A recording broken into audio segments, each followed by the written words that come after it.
नमस्कार, मैं हूं wing commander Rakesh Kumar Prashar. Man is born free but he is everywhere in chains. 1762 में रूसो द्वारा लिखा गया यह कथन आज भी उतना ही लागू है जितना कि उस समय था। इसका तात्पर्य यह है कि जबकि हम बिना किसी बोझ के पैदा होते हैं, लेकिन समाज के विभिन्न दबावों के कारण हम किसी न किसी बोझ के तले दबते चले जाते हैं। इसी बात को आज मैं एक सच्ची घटना के माध्यम से साझा करना चाहता हूं। 1957 में थाईलैंड में एक नए नेशनल हाईवे के निर्माण के लिए एक प्राचीन बौद्ध मठ को रिलोकेट करने का आदेश दिया गया। मठ में भगवान बुद्ध की एक बहुत बड़ी और बेहद खूबसूरत क्ले की स्टैचू थी।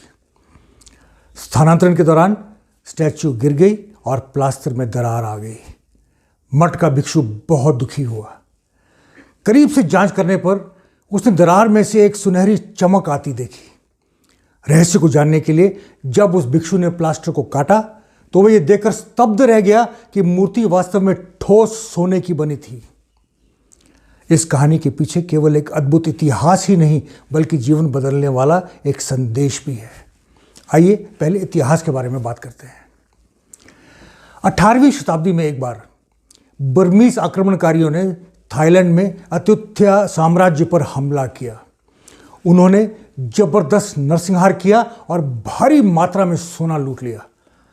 इस मंदिर के भिक्षुओं ने बुद्ध की स्वर्णिम प्रतिमा को आक्रमणकारियों से बचाने के इरादे से उस पर प्लास्टर चढ़ा दिया।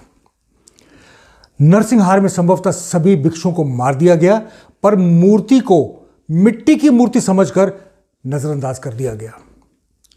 दिन, सप्ताह, महीने, साल, दशक और यहां तक कि शताब्दियां बीत गई। बुद्ध की यह मूर्ति ध्यान आकर्षित किए बिना अयोध्या के खंडरों में खो गई। 1801 में थाईलैंड के राजा रामा वन ने जब बैंकॉक को राज्य की नई राजधानी के रूप में स्थापित किया तो मिट्टी की इस मूर्ति को वहां वात त्रायमित में स्थानांतरित कर दिया गया। यह था इतिहास गोल्डन बुद्धा का। अब कुछ फैक्ट्स। शुद्ध सोने से बनी यह दुनिया की सबसे बड़ी मूर्ति है। इस स्टैचू की ऊंचाई 3.91 मीटर्स, चौड़ाई 3.10 मीटर्स और इसका कुल वजन 5.5 टन है। जब सारा प्लास्टर सावधानी पूर्वक हटा दिया गया तो यह पाया गया कि यह सोने की मूर्ति वास्तव में 9 भागों में है जिन्हें एक साथ बिठाया गया था। इसके प्लास्टर के नीचे एक चाबी भी मिली जिसका उपयोग मूर्ति को अलग करने के लिए किया जा सकता था।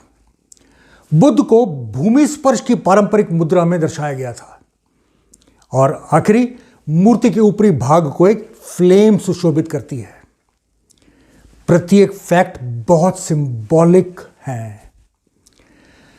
सोने की मूर्ति के 9 भाग इस तथ्य का प्रतीक हैं कि हम सबके जीवन को अनेक लोग प्रभावित करते हैं और हमारी जिंदगी भी अनेक हिस्सों में बटी हुई है, जैसे health, personal development, relationships, family, career, finances, social life, spiritual life और सोशल सर्विस अर्थात गिविंग बैक टू सोसाइटी।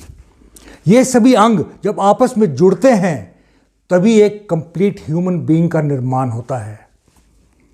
दूसरी बात, प्लास्टर में एक चाबी का पाया जाना इस तथ्य का संकेत है कि हमारे जीवन को अलग करने या इकट्ठा करने की चाबी हमारे भीतर ही है। हमें इसके लिए बाहर देखने की जरूरत नहीं है। नंबर 3, बुद्ध के दाहिने हाथ से पृथ्वी को छूते हुए मुद्रा में बैठना इस बात का संकेत है कि हमें हमेशा धरती से जुड़े रहना चाहिए और अपने आसपास की दुनिया की देखभाल करनी चाहिए। और आखिरी, वो फ्लेम जो मूर्ति को ताज के रूप में सुशोभित करती है, स्पिरिचुअल एनर्जी का प्रतीक है। चलिए बात करते हैं इस कहानी से सीख लिए जाने वाले संदेश की। जन्म से सब शुद्ध और पवित्र होते हैं और सभी के अंदर एक जगमगाता और शानदार गोल्डन बुद्धा होता है, एक स्वर्णिम बुद्ध जो दुनिया को अपनी भव्यता से रोशन करने की क्षमता रखता है। परंतु हमारे जीवन के दौरान एक्सटर्नल और इंटरनल कंडीशनिंग के कारण इस गोल्डन बुद्धा पे प्लास्टर की परतें चढ़ती जाती हैं। एक्सटर्नल कंडीशनिंग माता पिता, भाई बहन, बीवी बच्चे, रिश्तेदार, दोस्त, स्कूल, शिक्षक, ऑर्गेनाइजेशन, सहकर्मी, बॉस, समाज, यहां तक कि मीडिया के रूप में होती हैं। जबकि इंटरनल कंडीशनिंग हम अपने fear, guilt, negative thinking, poor self image और सेल्फ डाउट से क्रिएट करते हैं। इस प्रकार हमारे गोल्डन बुद्धा पर मिट्टी की परत दर परत जमती जाती है। आखिरकार हम मिट्टी से इतने लग जाते हैं कि हम अपने जीवन के उद्देश्य से ही डिस्कनेक्ट हो जाते हैं। हम भूल जाते हैं कि हमारे भीतर भी एक गोल्डन बुद्धा है। सैडली सबसे भारी परत हमारे अपने द्वारा ही बनाई हुई है, जो हम शायद खुद को बाहरी दुनिया के प्रभावों से बचाने के लिए अपनाते हैं। हमारे अपने लिमिटिंग सेल्फ बिलीव्स हमें अपने सपनों और हमारी क्षमता को पूरा करने से रोकते हैं।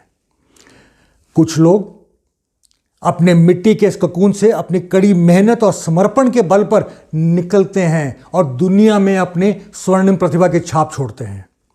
कुछ लोग अपने मिट्टी के इस ककून से तब निकलते हैं जब वे जीवन के वास्तविक सत्य को जान लेते हैं। कुछ लोग अपने मिट्टी के इस ककून से तब निकलते हैं जब वे किसी भयानक या चौंकाने वाले हादसे से गुजरते हैं, जैसे हमने इस कहानी में देखा।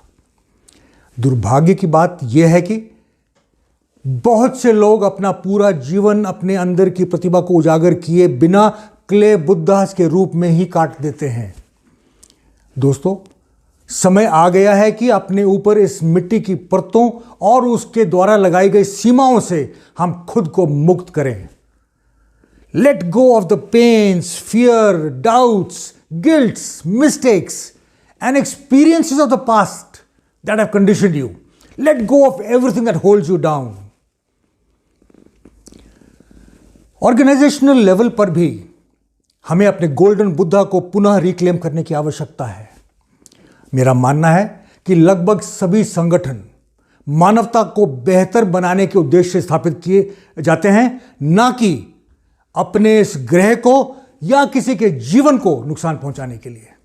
हाउएवर, समय के साथ मिट्टी की परतें poor management, flawed systems, business pressures और स्टेक होल्डर्स एक्सपेक्टेशंस के रूप में प्रकट होती हैं, जो कहीं ना कहीं प्रोडक्टिविटी और प्रॉफिटेबिलिटी के उद्देश्यों से निर्देशित होती हैं। मैनेजमेंट के क्षेत्र में भी गोल्डन बुद्धा का बहुत महत्व है। ऑर्गेनाइजेशनल लीडरशिप की सबसे महत्वपूर्ण भूमिका निर्धारित लक्ष्यों को प्राप्त करने के लिए स्पष्ट दिशा प्रदान करना है। एक अच्छे लीडर में यह क्षमता होनी चाहिए कि वे सत्य को अस्पष्ट करने वाले दिखावटी या बाहरी आवरण में छिपी वास्तविकता को पहचाने और सभी के लिए एक विन विन की स्थिति बनाएं। अगर हर व्यक्ति और हर कंपनी अपने अंदर के गोल्डन बुद्धा को पहचान सके तो हमें अपने लक्ष्य में सफल होने से कोई नहीं रोक सकता है। याद रखें दोस्तों, हम सब इस धरती पर 4 दिन के मेहमान हैं। मुझे याद आता है फिराक गोरखपुरी का एक बहुत खूबसूरत शेर, ये माना जिंदगी है 4 दिन की, ये माना जिंदगी है 4 दिन की, पर बहुत होते हैं यारों 4 दिन भी। भागवत गीता के एक सुंदर श्लोक के साथ आज मैं अपनी बात खत्म करना चाहूंगा। पार्थ नैवेह नामुत्र विनाश अस्तस्य विद्यते न ही कल्याणकृत काश्चिद दुर्गतिम तात गच्छति। इसका अभिप्राय है कि the doer of good never comes to grief, अर्थात जो सदैव शुभ कर्म करता है वे कभी दुखी नहीं होता है। Late go of the clay and let the golden Buddha inside you shine with love, happiness, Joy, bliss and satisfaction. Appreciate the value of life and not only help us in making India safe, but also in making your life count. नमस्कार, जय हिंद।